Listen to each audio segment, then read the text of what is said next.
Assalamu alaikum guys. This is Waqar bin Jamal from the platform of IM4CSS Online Academy. Today we are going to study the lecture number 3, current affair. Before starting, I would like to tell you about that this is the lecture number 3 and video number 1. So in earlier lecture, in lecture number 2, we have discussed the Pak-US relation, and today we are going to discuss the Pak-India relation, the very important one in current affair. So I'm going to start it, Pak-India relation. So these are the two countries, the history of these two countries. I mean to say, there was a subcontinent before 1947, before partition. So it was the one same country, and that was called, that used to be called Hindustan or subcontinent most of the time, and Muslim ruled over it almost 1,000 years, and then British came and divided here the Muslims and the Hindus and ruled over, and ultimately in 20th century, in 1947, they departed, and while dividing the country into two states, Pakistan and India. So we are going to see the relationship, from 1947 to till today. What are the hurdles? What are the challenges, the prospects? What are the historical background of this relationship, and what are the opportunities to mutually cooperate with each other to develop this region, and what are the hurdles, what could be the way forward. So we are going to discuss these things, and we are going to discuss the events, the important events that have happened in the relationship of these two countries. So both the countries are the nuclear powers and considered in the world as the most important one.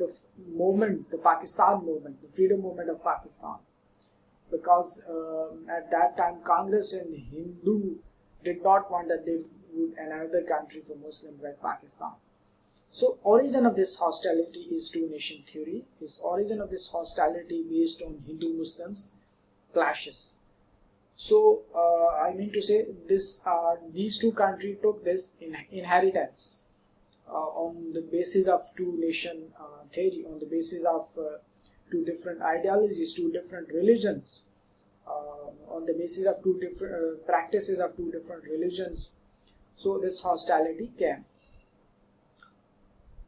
in 1947 as in the current India. I mean to say the existing India, the people of the India. I mean to say Congress and the most of the Hindu majority, they did not want that Pakistan should have been established by the Muslims. But when Pakistan came into existence and the hostility got started,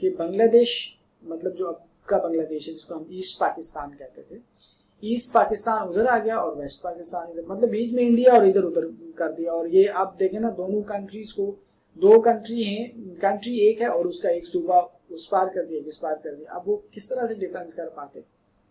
تو یہ کچھ چلیں وہ ایک لمبی debate ہے, لیکن بات یہ ہے کہ یہ اسی وقت سے پھر پارٹیشن. اور پھر سیکنڈلی جو گرداسپور ہے اور پٹھان کوٹ ہے یہ مسلم اکثریتی علاقے تھے 1947 میں, مسلم اکثریتی علاقے تھے.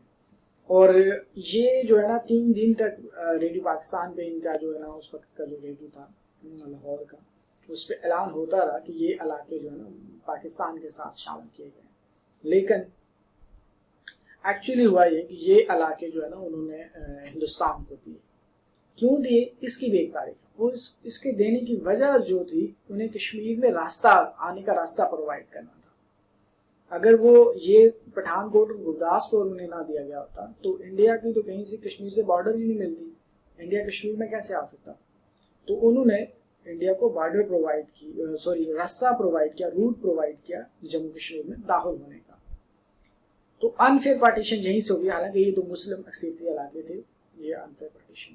اور پھر کشمیر بھی, کیونکہ کشمیر کی جو ویلی ہے وہ مسلم اکثریتی ہے اور موسٹ آف دا کشمیر اگر آپ جنرلی اگر آپ دیکھیں تو کشمیر کی مسلم پاپولیشن ہے, تو وہ بھی پاکستان کے ساتھ مطلب اس وقت کی ڈویژن کے مطابق ہوا. اس وقت کی ڈویژن ریلیجن کے بیس پہ ہوئی تھی نا, کہ مسلمانوں کے لیے علیحدہ وطن بنا تھا, تو اس میں تو کشمیر بھی آتا تھا. تو کشمیر کے مسلمان بھی مطلب اس کے ساتھ کچھ لوگ جو ہے نا مسلمان ملنا چاہتے, اور دو کے کچھ نیشنلسٹ تھے جو نیشنل کانفرنس کے ساتھ تھے, وہ تو انہوں نے انڈیا کے ساتھ ہاتھ ملایا اس وقت.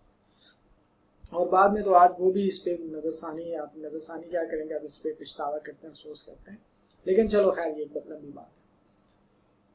ہاں انفیئر پارٹیشن ہوئی, انٹروڈکشن میں آپ ڈسکس کریں گے کہ انفیئر پارٹیشن ہوئی جس کی وجہ سے ہاسٹیلٹیز ابھی تک اسٹیل چل رہی ہیں. پھر دونوں کنٹریز کا نا بلیم گیم ہے اور ٹیررزم ہے ایک دوسرے کو. جس طرح سے ایک دوسرے پہ ہمارے بلوچستان میں جو ایکٹیویٹیز ہو رہی ہیں, جو انسرجنسی ہے وہ اس کے پیچھے انڈیا ہے, اور اس طرح سے انڈیا ہمیں کہتا ہے کہ جو کشمیر میں آپ جو ٹیررزم کروا رہا ہے Pakistan, so this is how they are blaming each other.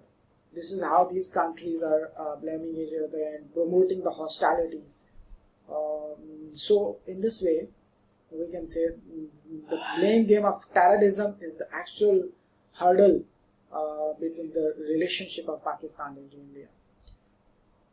اچھا, اور ایک کشمیر ایشو بہت امپورٹنٹ ہے جس کے اوپر اب تک 3 جنگیں ہو چکی ہیں. Kashmir issue is too much important and need to address.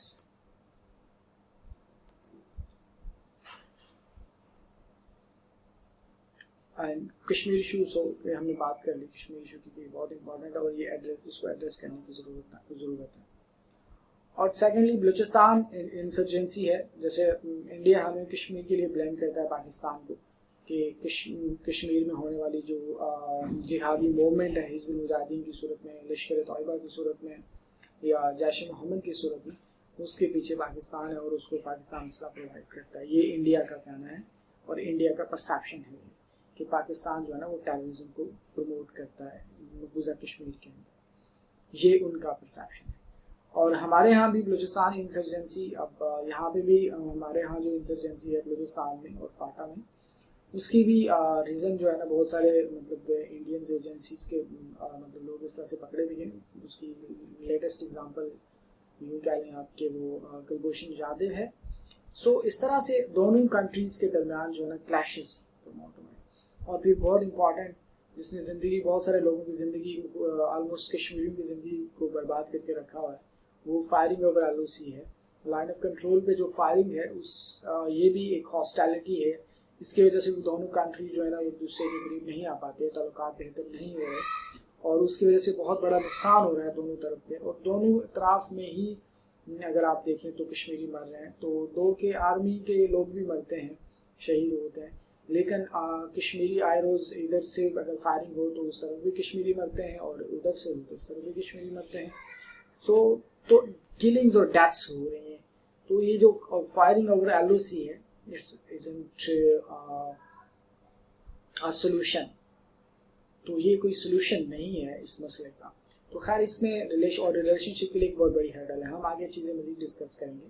تو یہ تو انٹروڈکشن میں آپ نے یہ ڈسکس کرنا ہے کہ کنٹریز کی ہسٹوریکل جو بیک گراؤنڈ ہے وہ بہت امپورٹنٹ ہے پاکستان انڈیا ریلیشن شپ کو سمجھنے کے لیے. تو اس میں سب سے امپورٹنٹ جو سب سے پہلا جو مسئلہ اسٹارٹ ہوا وہ فرسٹ کشمیر وار تھی جو 1947 میں اسٹارٹ ہوئی، جس کے نتیجہ میں یہ جو آزاد کشمیر ہے، یہ آزاد کشمیر جو آزاد کروایا گیا اس وقت، یہ اسی وار کے سلسلہ میں جو ہے نا وہ آزاد ہوا.